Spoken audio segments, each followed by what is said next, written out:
Salut, c'est Trado, content de vous retrouver pour la mise à jour des zones d'accumulation rationnelle pour l'or et pour l'argent. On commence comme d'habitude par les actualités que j'ai trouvées pour vous. Première actualité qui nous vient de mon site préféré, l'or et l'argent. Et vous allez trouver ici tout simplement les perspectives pour les cours de l'or dans 5 ans.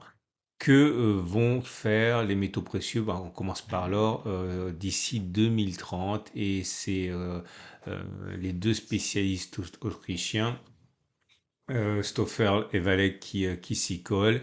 Et je vais vous laisser découvrir l'article, hein, mais il faut savoir que Nicolas Perrin, le spécialiste français des métaux précieux selon moi, trouve l'objectif, on va dire, un petit peu timide. Et bon, je vais pas déflorer le suspense, c'est en français, vous pouvez y aller. Deuxième article que vous allez pouvoir retrouver, c'est les cotes, hein, les Commitment of Traders. En gros, on suit ce que fait le smart money, ou si vous préférez, on regarde ce que font les gros spéculateurs sur notamment l'or et l'argent. Et comme on peut le voir, hein, toutes les semaines, ça évolue. Et là, ça évolue dans le sens de la semaine dernière, à savoir que l'or fait toujours l'objet d'une position nette acheteuse, hein, comme l'argent.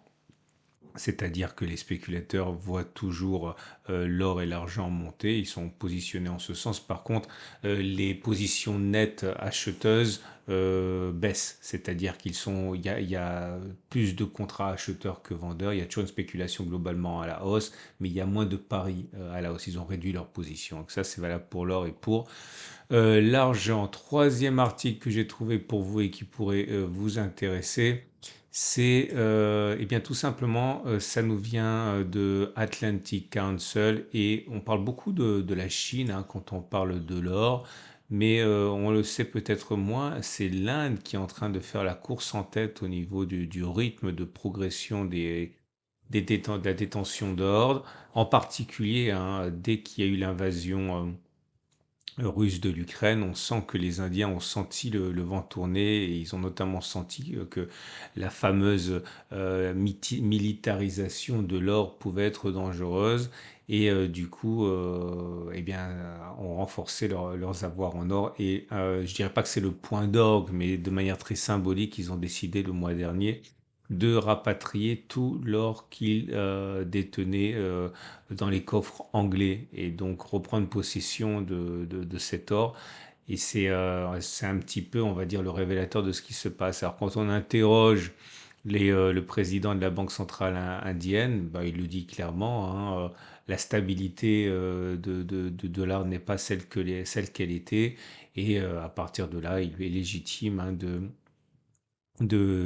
renforcer autre chose. Et même si encore une fois on voit que l'or détenu, enfin on sait que l'or détenu par la Chine est plus important que celui détenu par l'Inde, en pourcentage par contre, hein, des réserves détenues, l'Inde est bien devant.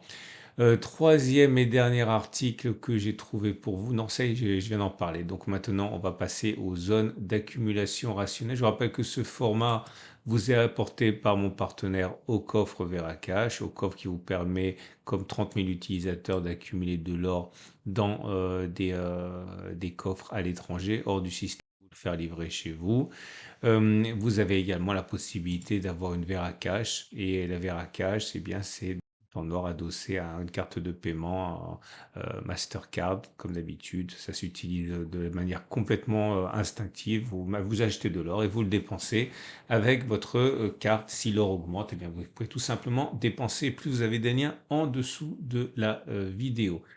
Et puis bien sûr, si vous voulez diversifier avec Bitcoin, sachez que Veracash au coffre, c'est le même boss, hein, c'est mon pote Jean-François Faure et il a lancé effectivement Cryptcool pour également acheter des bitcoins pour diversifier. On passe aux zones d'accumulation rationnelle. Et on passe donc aux zones d'accumulation rationnelle pour l'or libellé en euros dans un contexte de tendance de long terme qui est haussière et tendance de fond qui est neutre parce qu'on est en dessous de la M50 mais celle-ci monte encore. On n'est pas en zone d'accumulation rationnelle. Zone d'accumulation rationnelle, c'est 21,02, 21,24 sur lesquels certains ont déjà éventuellement accumulé. Les bougies avec Kinashi montrent que c'est plutôt neutre, mais c'est pas négatif pour autant, hein. Vous pouvez le voir au fait que vous avez des bougies qui sont vertes, courtes, Ok, donc il y a beaucoup d'indécision, c'est pas de la conviction haussière pour l'instant, mais en tout cas, ce qui est sûr, c'est que c'est pas baissier. Si on regarde l'or, mais libellé en dollars, c'est la même chose. On est dans une tendance de long terme qui est haussière, une tendance de fond qui est neutre parce qu'on est au-dessus de la M200 qui monte et en dessous de la M50 plate. Enfin non, elle descend un petit peu, hein. Attention, on risque d'avoir une tendance de fond qui est baissière pour l'or libellé en dollars depuis récemment. On n'est pas en zone d'accumulation rationnelle, mais on la sollicite presque, hein. Regardez, on risque d'y revenir 22,89, 22,66. L'or est à l'arrêt pour l'instant. Et pour l'argent, c'est pareil. On est dans une situation. Alors, c'est un peu mieux pour l'argent libellé en euros, puisque, comme vous pouvez le constater, on est au-dessus de la M200 et au-dessus de la M50. Donc, la tendance de long terme est haussière et la tendance de fond est haussière également. On est en zone d'accumulation rationnelle à 26,5 actuellement. Et c'est pareil pour l'argent libellé en dollars.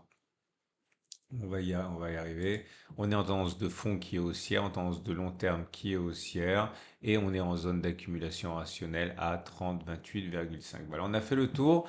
Si vous avez aimé, pensez à liker, ça me fait toujours très plaisir et c'est bon pour donner de la visibilité à l'or et à l'argent, puisque plus c'est liké, plus c'est proposé par l'algorithme YouTube. Et si vous voulez visiter les pages que j'ai mentionnées en début de vidéo, vous avez des liens en dessous de la vidéo là pour y aller directement. Et vous pouvez vous abonner pour ne pas louper la mise à jour. C'est 2 fois par semaine, le mercredi et le samedi. Donc à samedi pour la mise à jour.